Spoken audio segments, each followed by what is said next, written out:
All right, for section 4.6 is looking at how changing the dimension of an object by a certain factor will change the volume. So take a look at the prism and try these. So suppose you have the dimensions of this rectangular prism, what will its new volume be?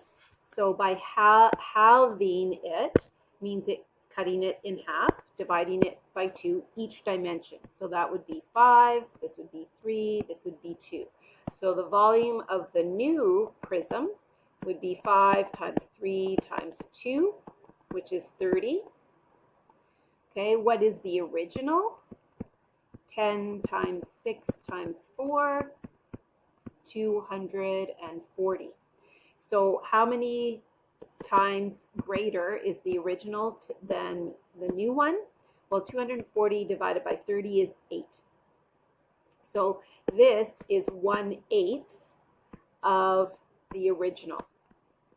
And that's because if we have each dimension and it's a 3-dimensional shape, then we're taking a half times a half times a half of the original volume. Well, a half times a half times a half is 1/8, and that's where it comes from.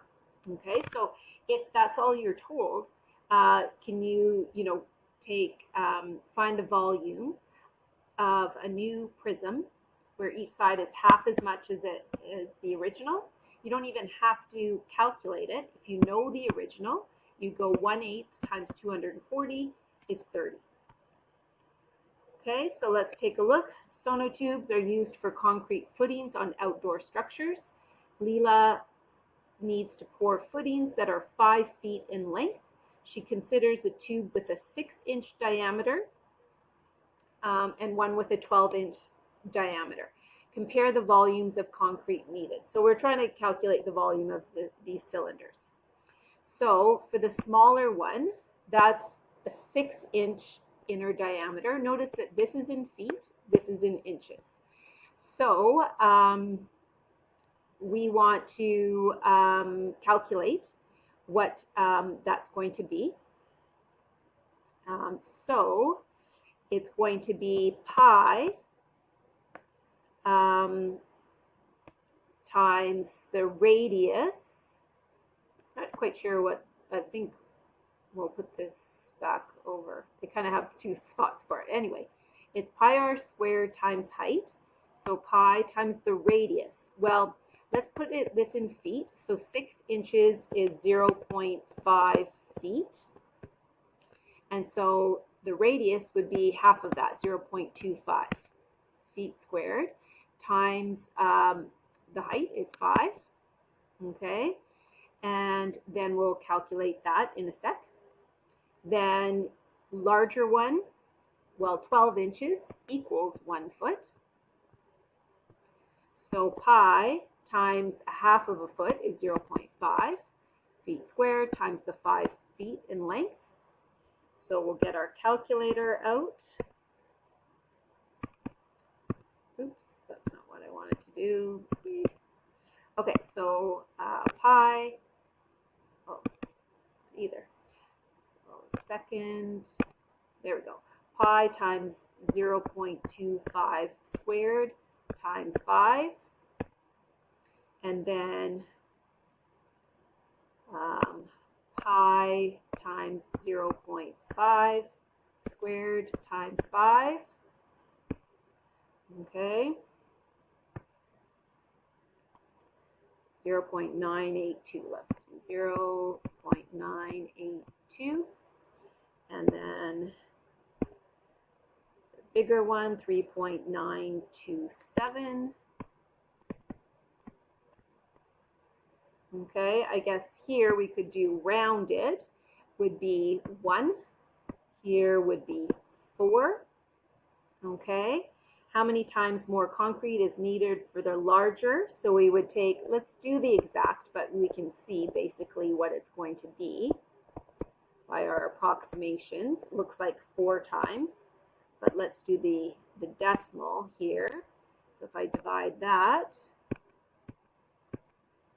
by the the smaller, we get exactly 4. Okay, so, and basically, we have kept the height the same, but we've changed the radius, or sorry, the diameter, but that dimension, that linear dimension, that's the diameter, we've doubled it in the larger one. And so if we double it in 2 dimensions, radius squared is radius times radius. It's kind of like taking the radius here and the radius here.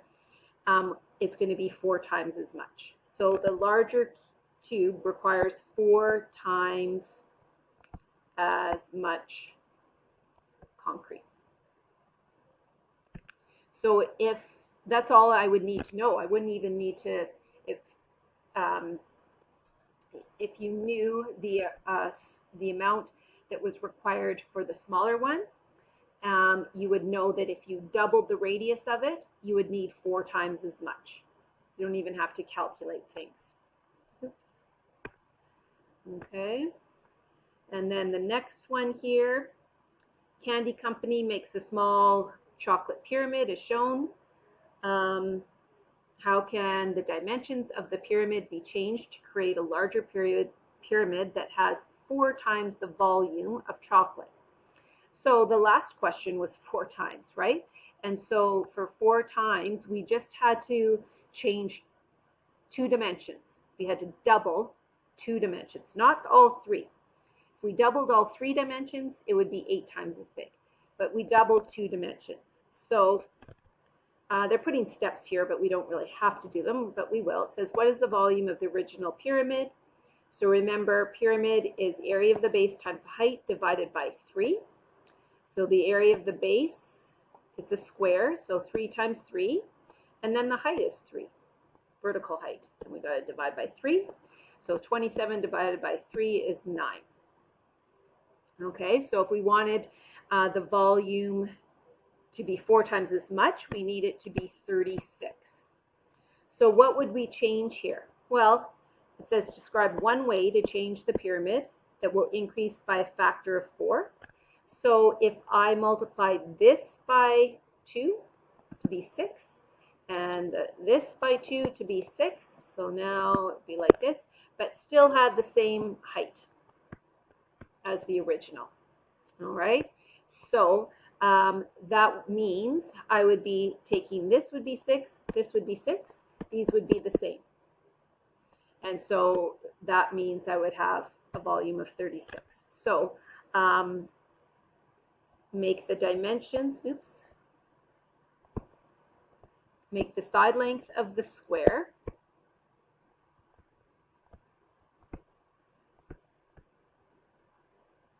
double. That would be one way. Now, if you wanted to keep the base the same, so that's 3 times 3, then we would have to make the height 4 times as much. Keep the base the same. I guess make the side length of the square double and keep the height the same.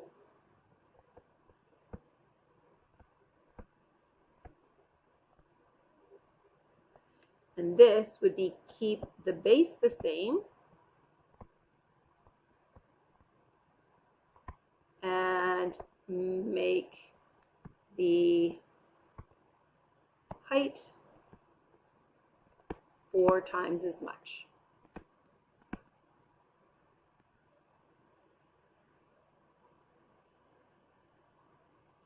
Okay. And that's it for this one. So this is 4.6. Do the mid-chapter review. You don't have to do 4.7. You can if you want, but it's a puzzle. And so the next one after the mid-chapter is 4.8.